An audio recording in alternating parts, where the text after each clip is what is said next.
My dog trusts me with his life.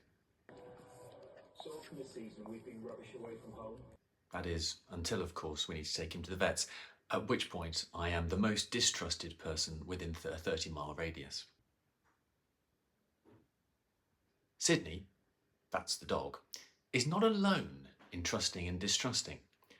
We all do it all of the time. Trust and distrust are staples of our everyday lives.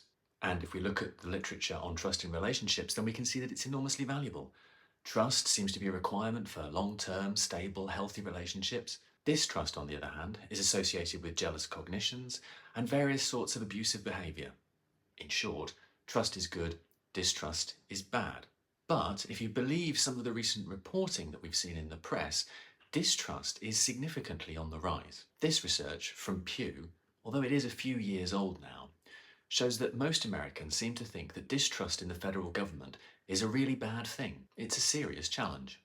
The Edelman Trust Barometer, and I just have to make a separate video about the Edelman Trust Barometer at some point, shows that government and media fuel a cycle of distrust. To quote them more fully, we find a world ensnared in a vicious cycle of distrust, fueled by a growing lack of faith in media and government. Through disinformation and division, these two institutions are feeding the cycle and exploiting it for commercial and political gain. That's no small claim, and it is quite concerning. But what exactly does the difference between trust on the one hand and distrust on the other come to? We'll explore that here on Trust Me, I'm a Philosopher, where we dig into questions around what trust is, why that matters, and sometimes how we can build it. Hello, I'm Jonathan. I'm an academic philosopher working in the UK who works a lot on the philosophy of trust. So then, trust and distrust. What's the connection between the two? Let's suppose, just to start with, that we've got a good enough grip on what trust is. So, I trust my wife, I trust my dog trusts me. A dog? Lovely. What then is the connection to distrust? It might seem like there's going to be a really easy answer to that question, and that's going to be that distrust is simply the same as the absence of trust. To give the case a little bit more colour, for instance, if we said something like, I don't trust my wife with my personal safety, perhaps due to concerns around her behaviour with hammers,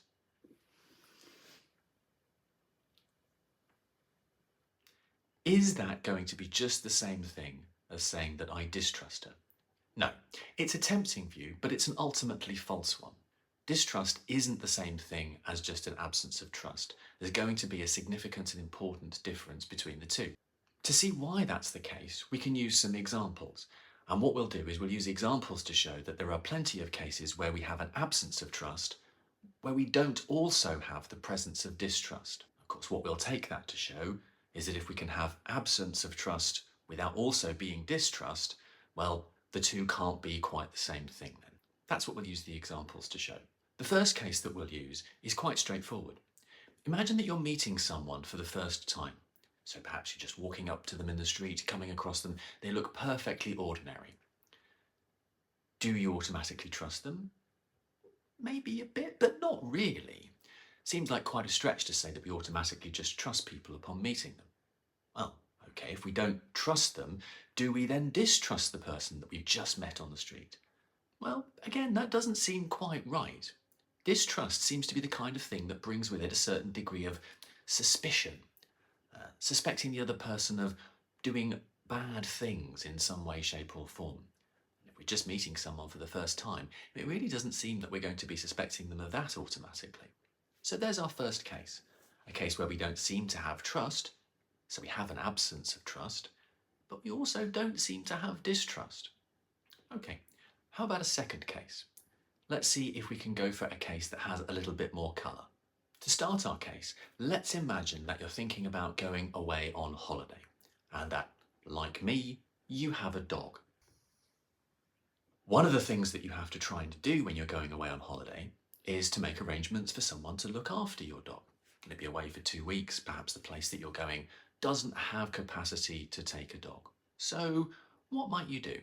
Well, let's further add to the case that in the past, when you've been away, your dog has gone to go and stay with a friend for the duration. Your friend has looked after the dog while you're away on holiday. Now, admittedly, the dog is a bit of a bozo, if he's anything like mine, and you know that your friend had a pretty difficult time looking after them, nonetheless, you figure, well, I'm going away again. They managed last time. I'm going to ask my friend to look after the dog. And you say to your friend, I'm off on holiday for 2 weeks. Please, would you look after the dog while I'm away? Now, at this point, you can see the indecision written on your friend's face. They're thinking, this is my friend. They're my good friend.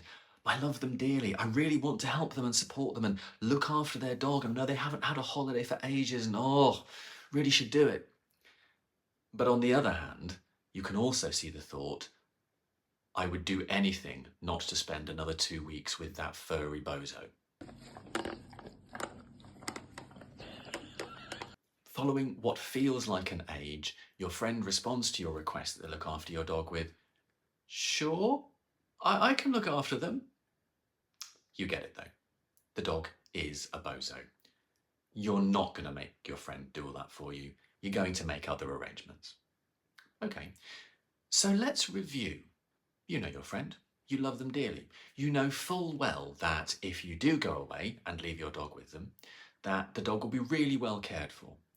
It isn't as if your friend is going to let you down if you do go ahead and ask them to look after the dog. On the other hand, you really don't want to put your friend through it. And so what do? You choose to make other arrangements. You find a neighbour who has some other dogs who's prepared to look after them for you while you're away. You go on holiday and your friend gets to have a blissful time without having to look after your idiot of a dog. Let's then ask ourselves, did we trust that friend with the care of the dog? Well, no, we didn't trust them with the care of the dog. We left the dog with someone else. Obviously, we can't then be trusting them to look after the dog if we've left the dog with somebody else. Did we distrust them with the care of the dog? Well, again, the answer to that seems to be absolutely not. Doesn't seem like we're distrusting them at all. After all, we haven't got any of the suspicion or ill feeling that might get associated with distrust here. Rather, we're just not trusting them to look after our dog because of some other reasons. Namely, in this case, we don't want to impose upon our friend. Seems clear enough then that this is a case of neither trust nor distrust. And of course, that's what we were looking for. It's a case where we have an absence of trust, but we don't have the presence of distrust. If that's right, then an absence of trust just can't be the same thing as distrust. There's a rather lovely quote about the difference between an absence of trust on one hand and the presence of distrust on the other from a 2019 paper by a chap called Jason DeCruz. I'll link to the paper down below. But here's the quote. In contrast to simply not being trusted, being distrusted is to be thought of badly. Being widely distrusted is typically a stain on one's reputation. This is not the case for the mere absence of trust, unless this absence is unusual in the context and therefore capricious. That being so, it seems fairly clear that distrust and the absence of trust are not one and the same thing. The absence of trust seems almost like a passive state where we don't take any particularly strong attitudes or feelings towards a situation. Distrust, on the other hand, or the distrust of an individual in particular, seems to be quite an active, almost aggressive feeling state, where we take a great deal of suspicion in the likely outcome and the likely behaviour of the person whom we're distrusting. But why care about any of this? Of what consequence is any of this? Well, let's jump back to the start, where we were talking about those findings being reported from Pew. If we review the questions, and then also the way that the findings were reported, you'll start to get a feel for some of my concerns here. Now, remember, what was being reported was distrust in the federal government. Not an absence of trust, but distrust. What was the question that people were asked? Within the survey, the main question around trust that people were asked was, how much of the time do you think you can trust the government in Washington to do the right thing? The available answers? Just about always, most of the time, only some of the time, never, and no answer. If you like, let me know in the comments what your answer would be. Would you trust the American government? If so, of those answers, which one most accurately reflects your position? Importantly for us, none of the questions in the research, at least so far as I could see, were asking Americans about distrust. Rather, they were asking people, do you trust the government most of the time, some of the time, never, and so on. But remember, it's perfectly consistent with saying that you never actively trust the government with you not actually distrusting them at all. To put some flesh on the bones and illustrate the point a little bit, let's imagine that 10,000 Americans responded to the question, do you trust the government? And said by saying, no, I never trust the government. But that, as we've seen just a moment ago, doesn't mean that they actively distrust the government. We drew that distinction between an absence of trust being quite a passive state, distrust being quite an active, almost aggressive state with all of those negative connotations. It looks like we have a really significant gap between the questions that were being asked and the conclusions that were being drawn in the write-ups. Why think that matters? Well, here I want to come back again to that paper that I mentioned a moment ago by Jason DeCruz. In this context, let's remind ourselves of the fact that being widely distrusted is typically a stain on one's reputation. This is not the case for mere absence of trust. If all that Pew found was an absence of trust, we should not be reporting distrust because what we're implying is a stain on the reputation of the American government. And the research simply doesn't bear that out. I'm sure there'll be plenty of views on this, and perhaps you think that that suggestion of there being a stain on the reputation is deserved. But that really isn't the point here. But the question that was asked was about the absence of trust, and so we really should be careful not to report distrust.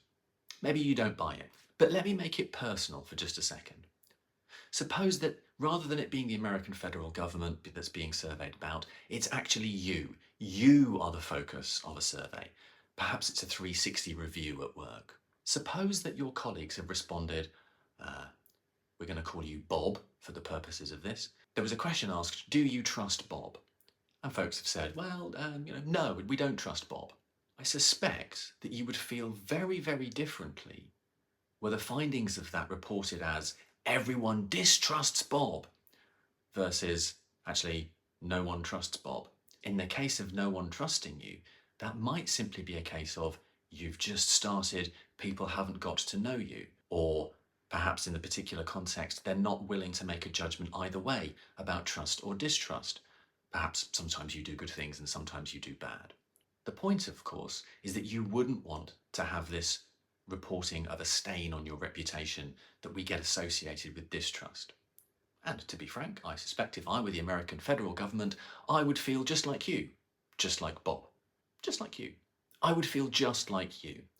I wouldn't want distrust in me to be reported, where what's actually been found is just an absence of trust. That's all for this time. Thanks very much for watching. If you enjoyed the video, give it a like and do subscribe to the channel. It makes a world of difference. Until next time, stay suitably trusting. Or should that be stay suitably distrusting? I'll leave it to you to decide.